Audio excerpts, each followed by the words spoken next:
Hi guys, I hope you're doing well, and if not so, then have faith, everything will be all right. So, welcome back to my channel. Today, we are going to talk about how my living alone mindset is actually working.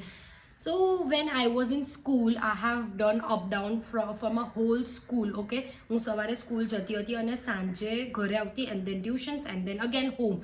So it was whole depending on my parents only કે બધું mummy તૈયાર જ આપતી, tiffin તૈયાર, bottle તૈયાર, bag તૈયાર, everything readymade.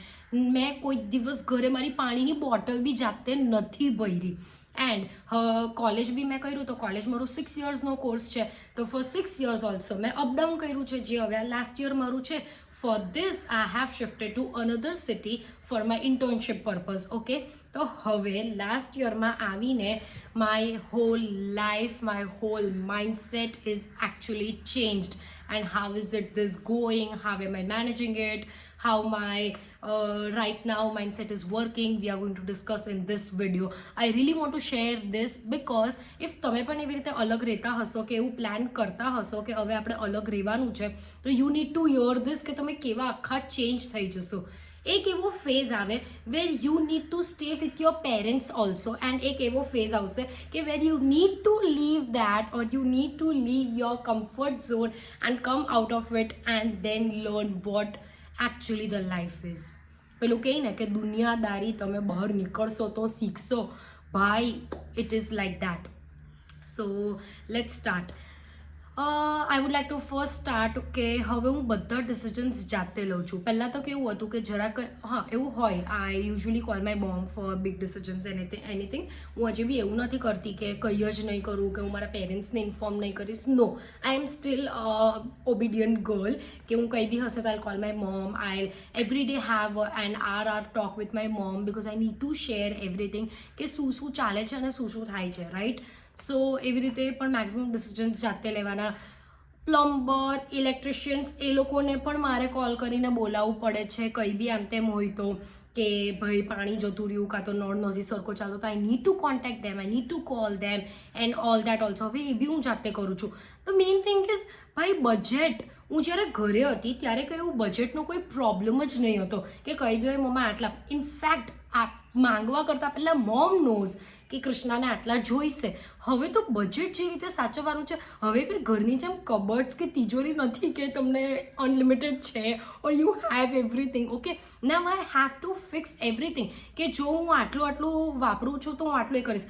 હવે now I am living your in a rent. So હું જાતે રસોઈ કરું છું, જાતે જમવાનું બનાવું છું. So I need to fix that also કે જો હું વેજીટેબલ્સ લાવું છું તો હું વેજીટેબલ્સ કેટલાના લાવીશ, હું ફ્રૂટ્સ લાવું છું તો હું કેટલાનું લાવીશ. હું ત્યાં ઘરે હતી તો I used to bring avocados, I used to bring this, I used to bring that. તરત ને તરત મમ્મા આ લઈ આવજો, તે લઈ આવજો. અને હવે અહીંયા આવીને if I have to by something I have to think before that કે થશે. એટલે આ તમારામાં માઇન્ડસેટ તરત તમારું ચેન્જ થઈ જશે કે કંઈ બી કરવા પહેલાં now you have to think and then you have to ask your parents. Okay, so likewise. અને ધ નેક્સ્ટ થિંગ ઇઝ કે અહીંયા મારા ઘરે ફ્રિજ નથી. We have not yet bought the fridge. So I have to buy vegetables also likewise કે મારે 2 દિવસ કે 1.5 દિવસ કે એવી રીતે મારે ગણીને વેજીટેબલ લેવું પડે કે હું કાલે આ શાક બનાવીશ તો I need only this much of it, અને we are only 2 of them here. So I need to cook accordingly. ઘરે તો મેં કોઈ દિવસ ભાઈ એક રોટલી બી નથી શેકી. હું લોટ ને એવું બાંધતી હતી પણ એવું બી મેં કોઈ દિવસ નથી કર્યું. And here I am cooking everything.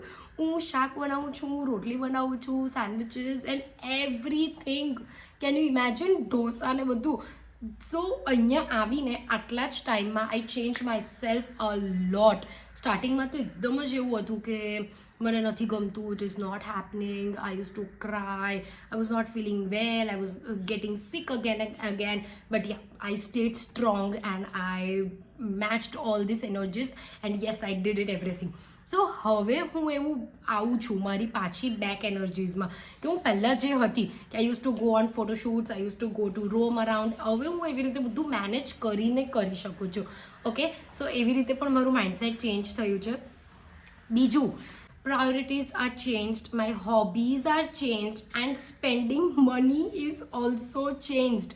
there is no doubt my parents are not saying no for any money or anything, but આપણામાં એક એ આવી જાય કે I have to use this, do I really need this, do I really want that? સો એવી રીતે બધું આવી જાય.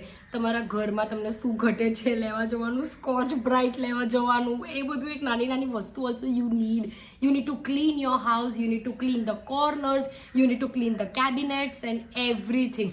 સ્પાઇસીસ પણ મેં મૂકું છું તો એ રિફિલ કરવાના, એને ઘડી ઘડી ક્લીન કરવાનું કે એમાં કંઈ થવું નહીં જોઈએ. અનાજ છે તો એને ક્લીન કરવાનું. By adulting is really hard and that has hit me really well. So likewise, and like this everything is changed, but yeah, I am coping up and I'm managing it right. If you are also planning or shifting or going away from your parents soon, then you need to hear this because આ બધા change તમારામાં આવશે અને લાવવા જરૂરી છે. તો જ તમે બહાર રહીને વસૂલ કર્યું એવું કહેવાશે. Okay, so see you in the next video. Thank you so much for watching the whole video.